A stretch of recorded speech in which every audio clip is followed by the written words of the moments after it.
ഇപ്പോഴും തമ്പുരാൻ എഴുന്നേറ്റില്ല. ഇപ്പോഴും നല്ല ഉറക്കമാണല്ലോ. നന്ദു നന്ദു എഴുന്നേക്ക. എടാ സമയം 10-12 മണി. ഏതൊക്കെ നന്ദു? എടാ നന്ദു, ഇനി ഞാൻ അവസാനമായിട്ട് വിളിക്കാം. മര്യാദക്ക് എഴുന്നേറ്റും, ഇല്ലെങ്കിൽ തടച്ചവളെ കൂടി ഞാൻ തലവഴി ഒഴിക്കും. നന്ദു നന്ദു എഴുന്നേക്കാൻ നിന്നോട് പറഞ്ഞ ഞാൻ കുറെ നേരമായിട്ട്. നന്ദു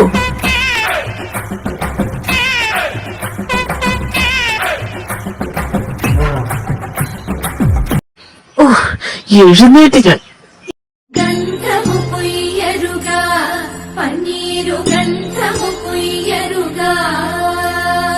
అందమైనయదు నందనుపై కుందరనలిరమోదక పరిమళ గంధము పుయ్యరుగా గంధము పుయ్యరుగా పన్నీరు గంధము పుయ్యరుగా. ഈ അമ്മയ്ക്ക് ഇപ്പൊ രാവിലെ വേറെ പണിയൊന്നുമില്ല. എന്തിനാ എന്നും രാവിലെ വന്ന് എന്റെ മുമ്പിൽ നീ അലാറം വെക്കുന്നത്? അമ്മയ്ക്ക് അടുക്കള വേറെ പണിയൊന്നും കേട്ടോ. ഇപ്പൊ ഞാൻ നിന്നെ വന്ന് വിളിച്ചതായ കുറ്റം. എഴുന്നേക്കണം മരപടി. സമയം എത്രയെന്ന് കണ്ണു നോക്കണം. 10-12 മണിയായി. അവൻ രാത്രി കുറിച്ച് ബോളം കിട്ടി വീട്ടിൽ കയറി വന്നതും പോലെ ഇത്ര നേരം കിടന്ന് ഉറങ്ങി. അവനെ വിളിച്ചതും പറ്റി കുറ്റം. മര്യാദക്ക് കൈയും കഴുകി കുളിച്ച് അങ്ങോട്ട് വന്ന വല്ലതും ഞാൻ തിന്നാൻ തരാം. വരുവോ, ഞാൻ കുളിക്കാൻ പോവാ. മമ്മ പോക്കോ. അമ്മേ കുഞ്ഞെന്തേ? അവനെന്തേമില്ലോ? മിലുമോൻ അടുക്കളയിലുണ്ട്. അവൻ ചായ കുടിക്കുന്നു. എന്റെ നന്ദു, നീ എന്തിനായി കുടിക്കുന്നത്? എല്ലാം കഴിഞ്ഞതല്ലേ. പിന്നെ അതോർത്ത് നീ ഇങ്ങനെ കുടിച്ച് സ്വന്തം ജീവിതം ഇല്ലാതാക്കുമ്പോ നിനക്ക് ആ കുഞ്ഞിനെ കുറിച്ച് നടത്തൂടെ? അതിന് നീ മാത്രമേ ഉള്ളൂ. എന്ന് ഞാനും ഏട്ടനും ഉണ്ടാവണമെന്നില്ല. അവന് നീ മാത്രമേ ഉള്ളൂ. നീ അവനെ കുറിച്ച് ആലോചിക്ക്. ആ കുഞ്ഞിന് പേടിയല്ലേടാ നീ കുടിച്ചിട്ട് വരുന്നത്? അവന് സങ്കടമല്ലേടാ? ഇന്നലെ നിനക്ക് കിട്ടിയായിരുന്നു അവന്റെയൊക്കെ നേറ്. നീ എന്നും അവന്റെ ഏറും തടയും മേടിച്ചല്ലേ ജീവിക്കുന്നത്. നിനക്ക് ഒരു ദിവസം ഇങ്ങനെ കുടിക്കാതെ വന്നാ കുഞ്ഞിന്റെ കൂടെ കുറച്ച് നേരം ഇരുന്നൂടെ? അമ്മ മതി, അമ്മ നിർത്തിക്കേ. അമ്മ പോയി കഴിക്കാൻ ഇതിലെടുത്തു. ഞാനിപ്പോ വരാം.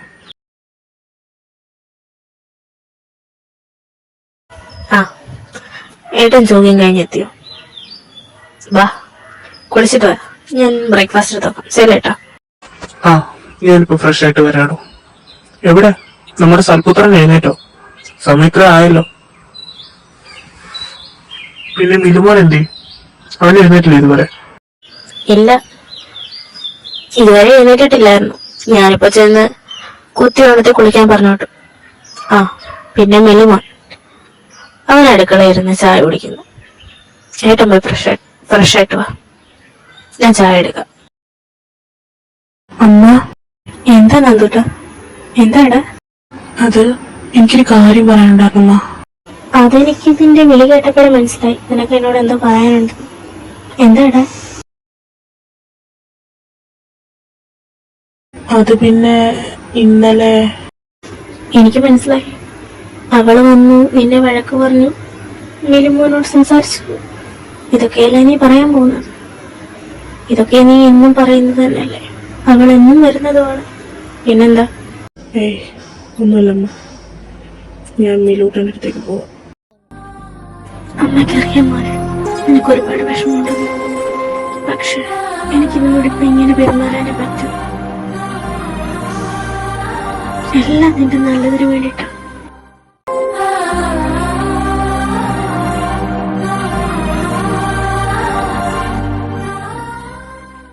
Good morning മിലൂട്ടാ. മമ്മ എവിടെ? എഴുന്നേറ്റില്ലയോ?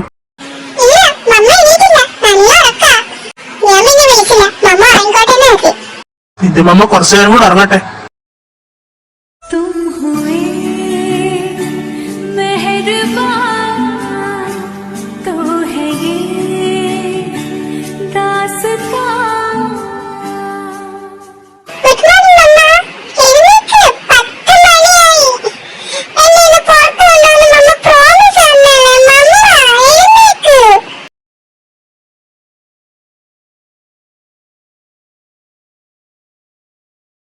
ശരി ശരി, മമ്മ എഴുന്നേക്കാം. നീ ഒച്ച വെക്കാതെ നീ പോയി റെഡിയാവും.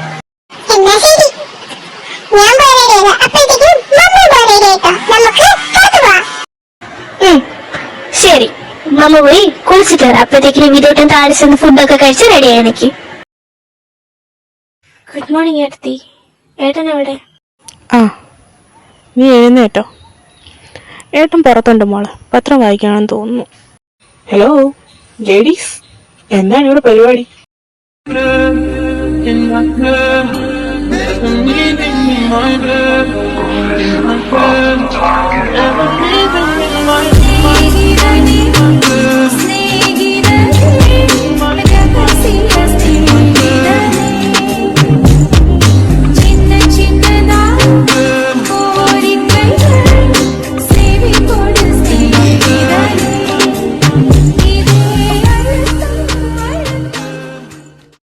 ഇതാര്?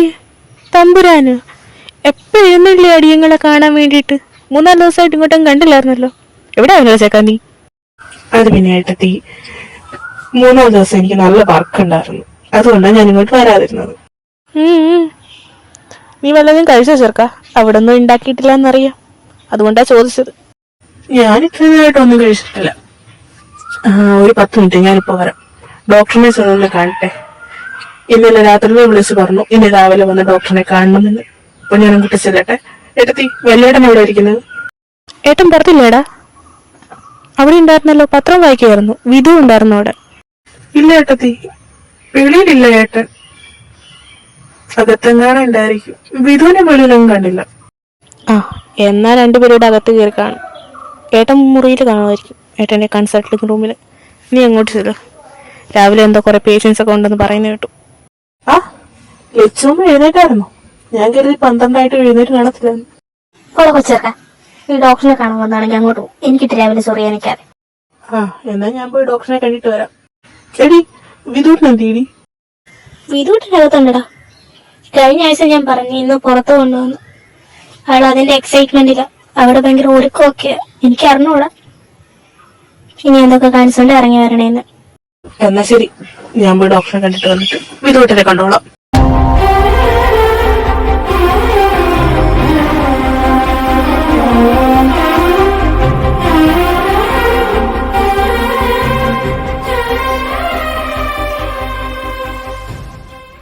ആ, എത്തിയോ? എന്നോട് ഞാൻ എപ്പോ വരാനാടാ പറഞ്ഞത്? എന്നിട്ട് അവൻ വന്നിരിക്കുന്നത് 12 മണിക്ക്. നീ എവിടെ ആയിരുന്നോ കുരങ്ങ് ഇത്ര നേരം? അത് പിന്നെ ഏട്ടാ, ഞാൻ ഇന്നലെ കിടക്കാൻ താമസിച്ചു. കിടന്നപ്പോ 1-2 മണിയോളമൊക്കെ ആയി.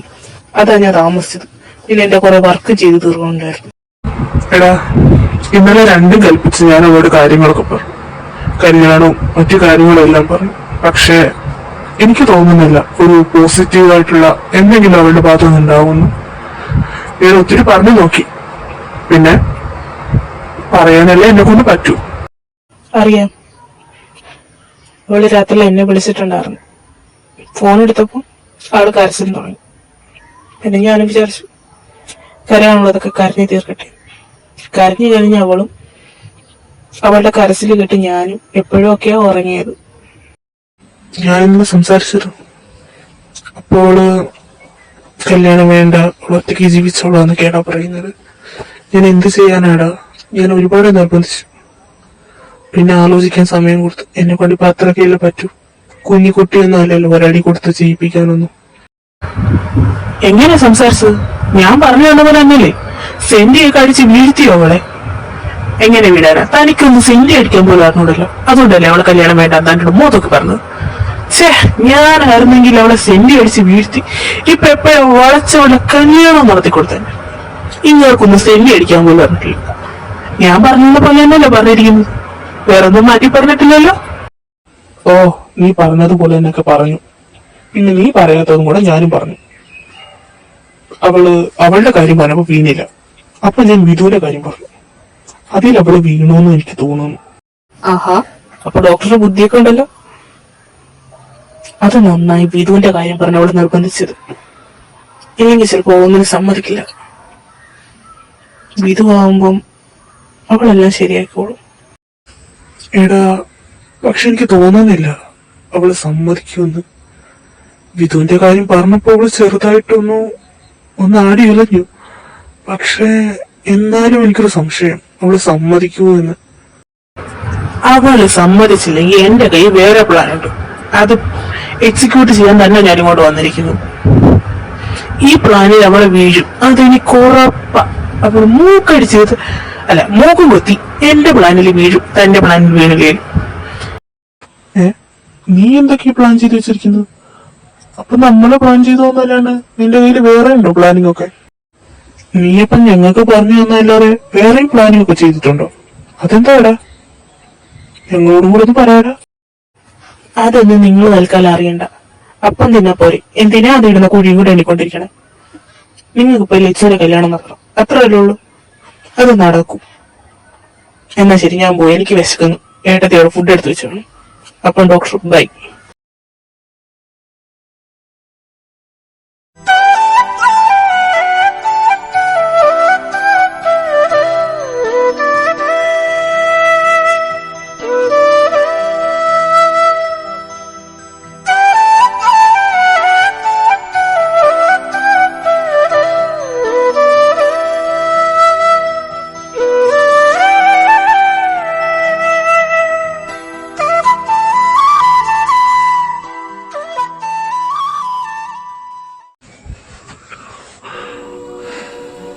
മീര, താൻ ഇവിടെ വന്നിരിക്കുക, മോളുടെ ഫോട്ടോയിൽ നോക്കിയിരിക്കുക. വാ, എത്ര നേരം ഇങ്ങനെ ഇരിപ്പ് തുടങ്ങിയിട്ട് ഒന്നെന്തെങ്കിലും കഴിക്കണോ? എനിക്കൊന്നും വേണ്ട ഏട്ടാ, കഴിക്കാൻ പോലും തോന്നുന്നില്ല. മനസ്സ് മുഴുവൻ അവരുടെ ഓർമ്മകളാണ്. എടോ, താനിങ്ങനെ കഴിഞ്ഞതൊക്കെ ആലോചിച്ച് വിഷമിച്ചിരിക്കാതെ, എല്ലാം കഴിഞ്ഞിട്ട് വർഷങ്ങളൊക്കെ ആയില്ല. മറക്കണമെന്ന് ഞാൻ പറയുന്നില്ല, പക്ഷേ you have to move on. വാ. എങ്ങനെയാ ഏട്ടാ എന്നെ കൊണ്ട് അതൊക്കെ മറക്കാൻ പറ്റുക? എങ്ങനെ എനിക്ക് മൂടാകാൻ പറ്റും?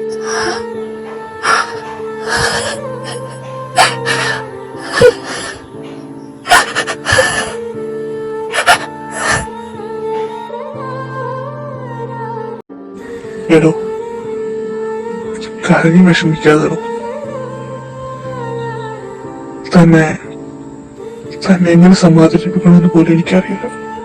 പക്ഷേ താൻ എന്റെ അവസ്ഥ കൂടെ ഒന്ന് ആലോചിക്കണം. തന്റെ അതേ ദുഃഖം തന്നെ ഞാനും അനുഭവിക്കുന്നത്. എന്നിട്ടും ഞാൻ തനിക്ക് വേണ്ടി പിടിച്ചു നിൽക്കുന്നില്ലേ? താൻ എന്താ എന്നെ ഒന്നും മനസ്സിലാക്കാത്തത്, എന്റെ അവസ്ഥയൊന്നും മനസ്സിലാക്കാത്തത്? ഏട്ടാ വന്നെന്തെങ്കിലും കഴിക്കും, ഞാൻ എടുത്തു വെക്കാം. എടോ, എനിക്ക് മനസ്സിലാവും, പക്ഷെ താൻ കുറച്ച് നാളുകൂടെ വെയിറ്റ് ചെയ്യണം.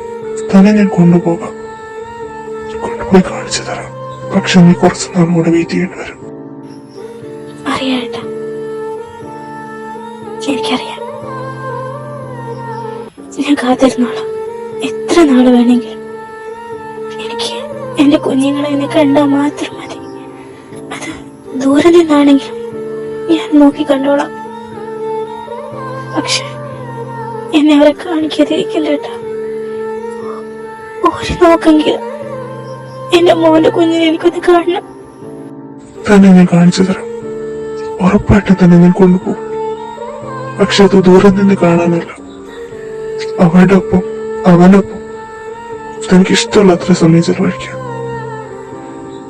പക്ഷെ ഇപ്പൊ പറയരുത്, ഇനിയും താൻ കുറച്ചുകൂടെ കാത്തിരിക്കണം. പ്രാർത്ഥിക്കും എത്രയും പെട്ടെന്ന് തന്നെ അവരുടെ അടുത്ത് എത്തിക്കാൻ.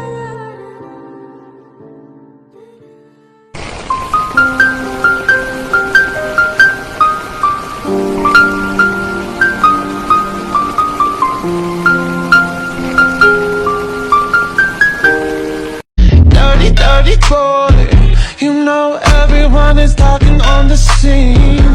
I hear them whispering about the places that you've been and how you don't know how to keep your business clean.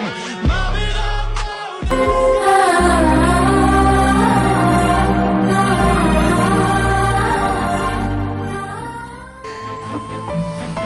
ഞാനായിട്ടൊന്നും നിനക്ക് പറഞ്ഞു തരില്ല ലക്ഷ്യ.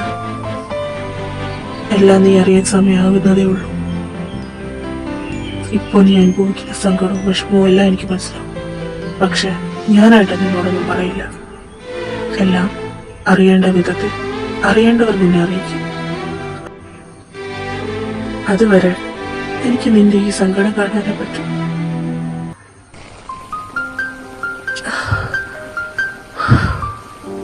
പറയേണ്ടവർ പറയട്ടെ, സത്യങ്ങളല്ല.